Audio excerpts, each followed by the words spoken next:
ہم نے مختلف پروگرام چلانے کی غرض سے کچھ اہم اغراض و مقاصد کے ساتھ ایک سوسائٹی شہدائے اعلیٰ حضرت کے نام سے جو شروع کی گئی تھی اس کو رجسٹرڈ کیا گیا نوبل ایجوکیشن ویلفیئر سوسائٹی کے نام سے، جس کے تحت وہ طلبہ جنہوں نے 10ویں جماعت میں اپنی اسکول میں تمام طلبہ میں زیادہ نمبرات حاصل کیے، 2 طلبہ کو ہر اسکول سے مدعو کر کے ان کی حوصلہ افزائی کی جاتی ہے۔ یہ پروگرام مرقع 4 جولائی 2010 بروز اتوار کو منعقد کیا گیا تھا، جس میں 34 اسکولیں شریک ہوئی تھی اور 68 طلباء نے شرکت کی، جنہیں سوسائٹی کی طرف سے ایک سند اور اعزاز سے نوازا گیا، اور جس پروگرام میں شہر کے نامور تعلیمی اور لیاقت اور ادیب و مصنف جیسی شخصیتوں کو مدعو کیا گیا، جنہوں نے طلباء کو مفید مشوروں سے نوازا، اور دوسرا پروگرام 5 جولائی 2011 کو منعقد کیا گیا۔ دونوں پروگرام کی کامیابی کے ساتھ سوسائٹی نے ایک ایسی لائبریری کا قیام عمل میں لایا ہے جس میں بنا کسی تفریق و مذہب کے طلباء فیض حاصل کر سکتے ہیں، جس میں دینی تعلیم کے ساتھ ساتھ دنیاوی تعلیمی نصاب کی وہ کتابیں جو غریب طلباء خریدنے سے قاصر رہتے ہیں وہ رکھی گئی ہیں، اور دینی کتابیں بھی رکھی گئی ہیں جو وہاں سے حاصل کی جا سکتی ہے۔ اسی طرح 10ویں جماعت کے طلباء کے لیے ایک ٹیوشن کلاس بھی کم سے کم ماہانہ فیس میں چلائی جا رہی ہے، اور ایک کمپیوٹر کلاس بھی کم سے کم فیس میں چلائی جاتی ہے۔ ان تمام کاموں کو انجام دینے میں مختلف لوگوں کی مدد و تعاون شامل ہے۔ ہم دعا گو ہیں کہ اللہ رب العزت ہمارے مقاصد کو کامیاب فرمائے۔ اس کے علاوہ مختلف فیض پہنچانے اور ہماری قوم میں دینی و دنیاوی تعلیم حاصل کر کے مختلف مقامات پر فائز ہونے کی غرض سے منصوبے ہیں، مگر ہماری مالی حالت کمزور ہونے کی وجہ سے ہم لوگ کچھ مقامات پر کمزور ہو جاتے ہیں۔ ہم آنے والے تمام مہمانوں اور لوگوں سے اپیل کرتے ہیں کہ آپ جس طرح کا تعاون ہمیں دینا چاہتے ہیں تو دیں، تاکہ ہماری یہ تنظیم اپنے مقاصد کو پورا کر سکیں اور آپ بھی اس نیک کام میں ثواب جاریہ کے مستحق ہو جائیں۔ اس کے علاوہ ہمارے علاقے حسن باغ میں مسجد شاہ الحسن کے تعمیری کام کا سلسلہ شروع ہے، جو حضرات اس میں تعاون دینا چاہیں گے حضرت کے توسط سے وہ یہاں تعاون دے سکیں۔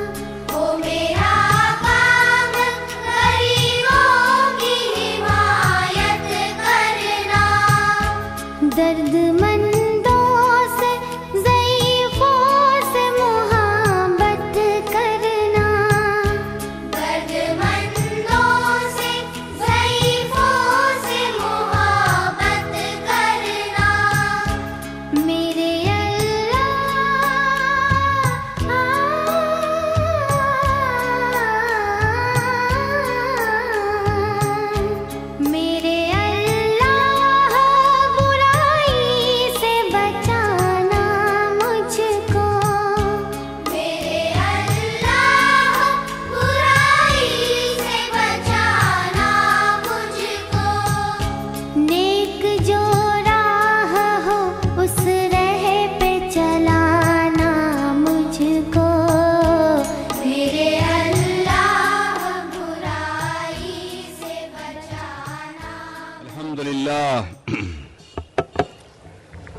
الحمد لله الذي فضل سيدنا ومولانا محمدا صلى الله تعالى عليه وسلم على العالمين جميعا، وأقامه يوم القيامة للمذنبين المتلوثين الخطائين الهالكين شفيعا، فصلى الله تعالى عليه وعلى كل من هو محبوب ومرضي لديه صلاة تبقى وتدوم بدوام الملك الحي القيوم، ونشهد أن لا إله إلا الله وحده لا شريك له، ونشهد أن سيدنا ومولانا محمدا عبده ورسوله، أما بعد فأعوذ بالله من الشيطان الرجيم، بسم الله الرحمن الرحيم، إن الدين عند الله الإسلام، صدق الله العلي العظيم۔ محسن قوم و ملت، معمار قوم و ملت، پروردہ آغوش غیرت سیادت حضرت علامہ پروفیسر امین میاں صاحب قبلہ مدد ذلہ العالی، نبیر مفتی ناگپور اور شہزادہ مفتی اعظم مہاراشٹر، علماء باوقار، عزیزان ملت اسلامیہ، قابل احترام بزرگوں اور دوستوں، مجھے بڑی خوشی ہے کہ ایک بار پھر میں کئی سال کے بعد آپ کے اس اجتماع میں حاضر ہوں، چند بچوں کی خواہش پر جو کچھ کام کرنا چاہتے ہیں۔ میرا مزاج روز اول سے یہ رہا ہے کہ جس جلسے کے پیچھے کوئی کام ہو میں اسے رد نہیں کرتا، لیکن جو جلسہ برائے جلسہ ہو میں اسے اجتناب کرنے کی کوشش کرتا ہوں۔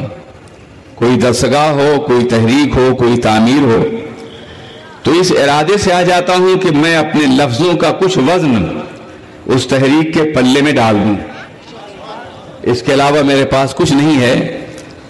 ان بچوں نے لائبریری قائم کی، تعلیم کے حوالے سے بہت سے کام کیے، میں ان کی حوصلہ افزائی کے لیے آ گیا ہوں۔ خدائے قدر و جبار ان سے مزید کام لے۔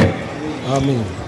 عنوان دیا گیا تھا علم، اور اس پر آپ پہلے بھی تقریر سماعت فرما چکے ہیں، اور بہت سی کیسٹیں آپ کے گھروں تک یقیناً پہنچی ہوں گی۔ میں آج علم اور اسلام کے نظام معاش کے حوالے سے کچھ عرض کرنا چاہوں گا۔ یہ دونوں بے پناہ ضروری ہیں۔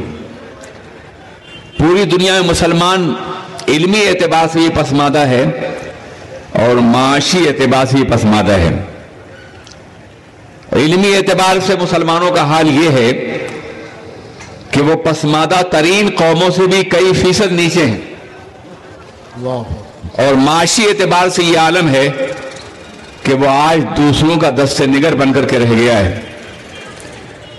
ان حالات میں اسلام کا نظام زندگی اور آئین حیات آپ سے کس بات کا مطالبہ کرتا ہے، میں اس کا تذکرہ کرنا چاہوں گا۔ یقیناً جو ماحول ہے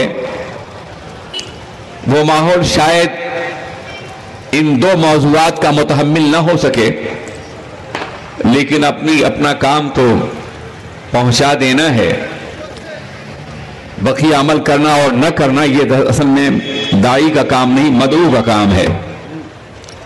عزیزان ملت اسلامیہ، جہاں تک علم کا مسئلہ ہے، اگر قرآن عظیم کا آپ مطالعہ کریں تو کم و بیش علم کے حوالے سے 82 مقامات پر علم اپنے مشتقات کے ساتھ موجود ہے،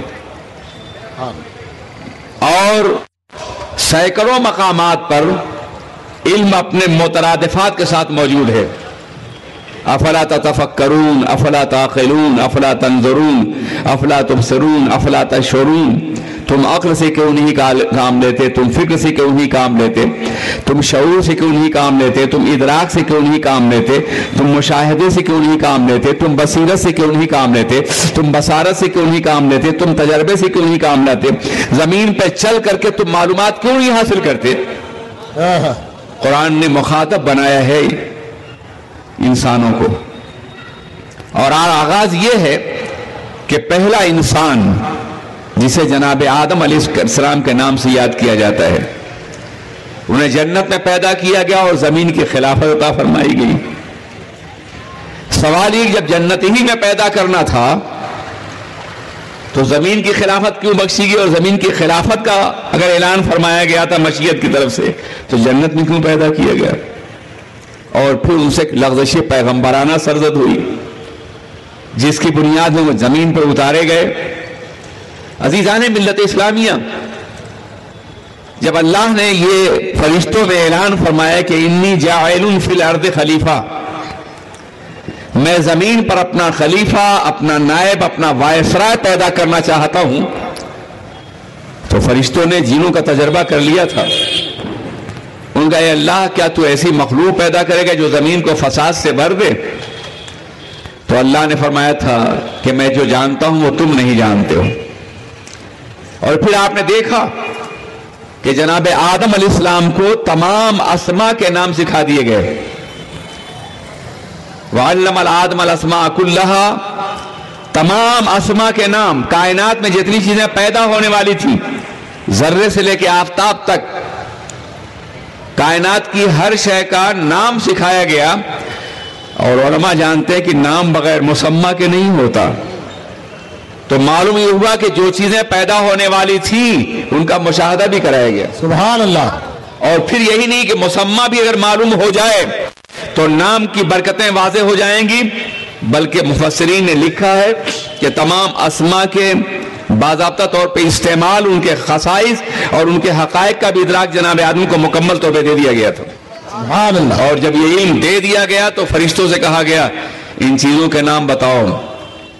ایسا لگتا ہے کہ عالم مثال میں فرشتوں کے سامنے کائنات کی ہر شے موجود کر دی گئی تھی.